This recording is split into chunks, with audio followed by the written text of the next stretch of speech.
Switch the power off on the unit. Next, unplug the unit from the wall.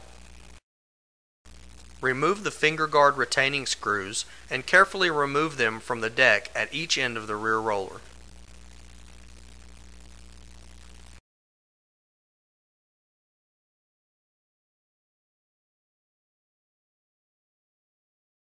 Install the finger guards into the unit.